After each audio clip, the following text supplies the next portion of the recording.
நண்பர்களே, நீங்கள் பார்த்து கொண்டு இருப்பது உங்கள் கௌசிகா ரிவ்யூ. சரி, வாங்க வீடியோக்குள்ள போய் என்ன நடக்க போகுது அப்படின்னு சொல்லிட்டு பாத்தீங்கன்னா, நம்ம வெண்பாவுக்கும் ரேணுகாவுக்கும் மிகப்பெரிய ஒரு கொடூரமான விஷயத்த செஞ்சிருக்காரு அந்த கேடுகட்ட கதிரேசன். அவரோட ஆட்டம், அவரோட ஓட்டம் எல்லாமே இப்ப வெட்ட வெளிச்சத்துக்கு வந்துருச்சுங்க. தான் மகன் மேல உயிரா வச்சுருக்கிறதா சொல்லி பொய்யா நடிச்சுக்கின்னு எல்லாரையும் ஒரு பக்கம் ஏமாத்திட்டு இருந்தாரு. அப்படிப்பட்ட நம்ம கதிரேசனோட மறுமுகம் வெளிச்சத்திற்கு பளிச்சுன்னு வந்துருச்சுங்க. இதுக்கு மேல அவரை ஒண்ணும் பண்ண முடியாதடா, அவரோட ஆட்டம் முடிச்சடா அப்படின்னு சொல்லிட்டு பாத்தீங்கன்னா, ஆமாங்க, அவர் பண்ண தப்பா அவர் ஒத்துக்கிற வரையும் அவரோட அடின்னு அடிச்சு ஓட விடணும். அவர் என்னைக்கு நிக்கிறாரோ அந்த இடத்துல அவர் அப்படியே செஞ்சு விட்டு போயிட்டே இருக்கணும் அப்படின்ற மாதிரி தான் ஒரு பக்கம் இருக்கு. அப்படி என்ன பண்ணாரு அப்படின்னு சொல்லிட்டு பாத்தீங்கன்னா, நம்ம ரேணுகாவுக்கு குழந்தை பிறகுது. அந்த சமயத்துல இதோ பார், விஜய் உன்னை விட்டு போறேன்னு சொல்லிட்டான், விஜய் சும்மா விடக்கூடாது, விஜய் மேல அப்படி கேஸ் பண்ணும் இப்படி கேஸ் பண்ணுன்னு சொல்லிட்டு இல்லாத பொல்லாத அவங்க மைண்ட்ல அப்படியே சும்மா திணிக்கிறாங்க ஒரு பக்கம். அதை எல்லாமே கேட்ட நம்ம ரேணுகா குழப்பமாயிடுறாங்க. குழந்தைய வச்சுக்கிட்டு அந்த குழப்பத்திலே தான் போயிட்டு அங்க தவறி விழுந்தது. ஆனா இந்த விஷயம் யாருக்குமே இன்னும் தெரிய வரல. இப்ப நம்ம ரேணுகாவுக்கு சுயநினைவு கொஞ்சம் கொஞ்சம் திரும்ப வருது. அப்ப நம்ம கதிரேசனை பார்த்ததும், டேய் திருட்டு பையில நீ தானே அது அப்படின்னு சொல்லிட்டு கேட்பாங்க அப்படின்னு சொல்லிட்டு நினைச்சீங்களா? அதெல்லாம் எதுவுமே இல்லைங்க. இந்த ரேணுகா வந்து போலியான ரேணுகா. இவங்களுக்கு ஒரு குழந்தை இருக்கு. இவங்க கிட்ட நம்ம கதிரேசன் காசை கொடுக்குறாரு. காசு கொடுத்து இந்த மாதிரி தான் என் பொண்ணு மாதிரி நீ கொஞ்ச நாள் நடிக்கணும், நடிச்சு என்னோட பேத்தி என்கிட்ட வாங்கி தட்டு நீ உன் பாட்டு உன் வழியை பார்த்து போயினே இருக்கலாம். உன் குழந்தைய வளர்க்கறதுக்கு காசு இல்லை, அந்த ஹாஸ்பிட்டல்ல இருந்து நீ டிஸ்சார்ஜ் ஆகிறதுக்கு 6 லட்சம் தேவை, எல்லாத்தையும் நான் பண்ணுவேன். உன் குழந்தைய தெரியும் பத்திரமா படிக்க வைக்கிறதுல இருந்து உன் குழந்தைய ஆளாக்கத்துல இருந்து உன் கூட இருந்தா தெருவில் பிச்சை எடுக்க, என் கூட இருந்தா மாளிகையில சொகுசா வாழும், அதுக்குன்னு ஒரு அம்மாவை கரெக்டா பாத்துறதுக்கோசம் நாங்க விட்டுருவோங்க அப்படி இப்படின்னு சொல்லிட்டு சொல்றாங்க. இதை கேட்டதும் சரி ஓகே, தான் குழந்தைக்கு ஒரு நல்ல வாழ்க்கை கிடைக்குதுன்னு சொல்லிட்டு இந்த விஷ பயிற்சிக்கு தயாராயிட்டாங்க ரேணுகா. என்னடா இது ரேணுகா, உங்களுக்குள்ள இவ்வளவு கஷ்டமா? அப்ப உங்களோட பேர் என்ன? இவங்களோட உண்மையான பெயர் ரேவதிங்க. பாவங்க, ரேவதின்ற பேரை வச்சுன்னு ரேணுகான்னு ஆயிட்டிங்க போட்டுன்னு எப்படி இந்த வீட்டுல இருக்கிறதெல்லாம் சமாளிக்கிறாங்க. ஒரு பக்கம் நம்ம விஜய் என்னன்னு ஊட்டி விடவான்னு சொல்லிட்டு ஊட்டி விட்டு இருக்காங்க. எதுக்காக அப்படின்னு சொல்லிட்டு பாத்தீங்கன்னா, இதோ பாரு ரேணுகா, நான் ஊட்டி விடுவேனா நீ சாப்பிடணுமா? மல்லி வரலையா? மல்லி தானே எப்பவுமே வருவா, இனிமே மல்லி வரமாட்டா, மல்லிக்கு டிஸ்டர்ப் பண்ணக்கூடாது, நான் எதா இருந்தாலும் என்கிட்ட கேளு அப்படின்னு சொல்லிட்டு சொல்றாங்க. சரிங்க அப்படின்னு சொல்லிட்டு சாப்பிட ஆரம்பிச்சிட்டாங்க நம்ம ரேணுகா.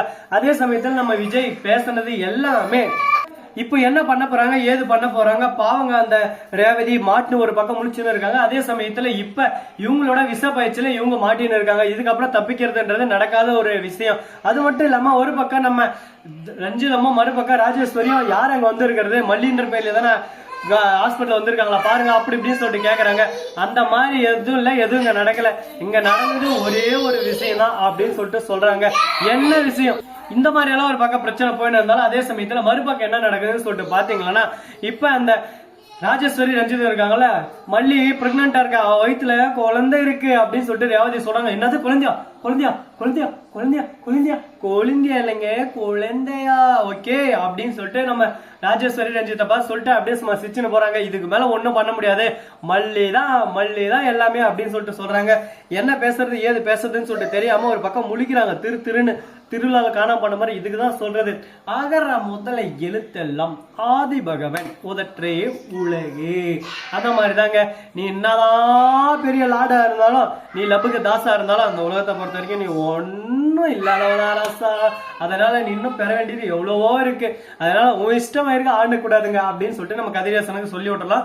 கதிரேசன் ஒரு பக்கம் இந்த மாதிரி இருக்க, மறுபக்கம் கதிரேசனுக்கு போகும்போது இந்த மாதிரி மல்லி பிரெக்னெண்டா இருக்கலாமே, என்னதான் வேலை செஞ்ச நீ, இதான கண்டுக்கிறியா? கொஞ்சம் கூட உனக்கு பொறுப்புன்றதே இல்லை. எனக்கு பொறுப்பு இல்லையா? நான் மிகப்பெரிய சம்பவமே செஞ்சு வச்சிருக்கேன்.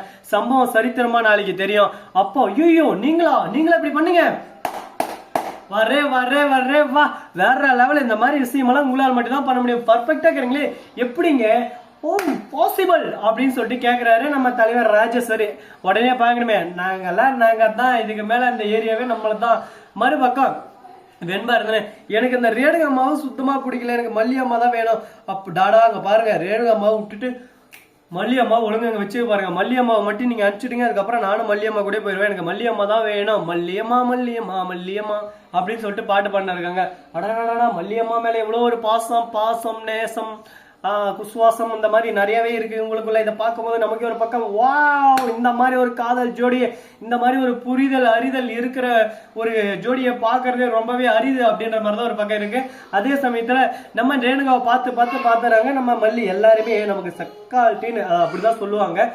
அது எந்த மாதிரி சொல்லுவாங்கன்னா, அவரே சரி ஓகே சின்ன வீடு அப்படின்னு சொல்லுவாங்க, இல்ல தங்கச்சி இல்ல அக்கான்னு சொல்லுவாங்க. இந்த மாதிரி இருக்கிறவங்கள ஏத்துக்க மாட்டாங்க புருஷன் கூட இருந்தா. அதனால எதுக்கு இவங்க என்ன பிளான் சொல்லிட்டு பாத்தியா, என் புருஷன் கூட வாழ்ந்துட்டேன், சரி ஓகே, உன்னை சரி பண்ண வேண்டிய என்னோட கடமை, உனக்கு முன்னுரிமை, நீ வாழ்ந்துக்கோ அப்படின்னு சொல்லிட்டு வாழ்க்கையை விட்டு தராங்க நம்ம மல்லி.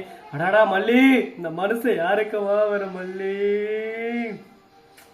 இந்த வீடியோவில் பிடிச்சிருந்தா லைக் பண்ணுங்க, கமெண்ட் பண்ணுங்க, ஷேர் பண்ணுங்க, டிண்டிங் பெல்ல தட்டி விட்டு போங்க. அப்பதான் நாம் போற அடுத்தடுத்த வீடியோ உடனுக்குடன் வரும். மிக்க நன்றி. தேங்க்ஸ் ஃபார் வாட்சிங். Tata, see you. நன்றி, வணக்கம், வந்தனம், வருக தருக.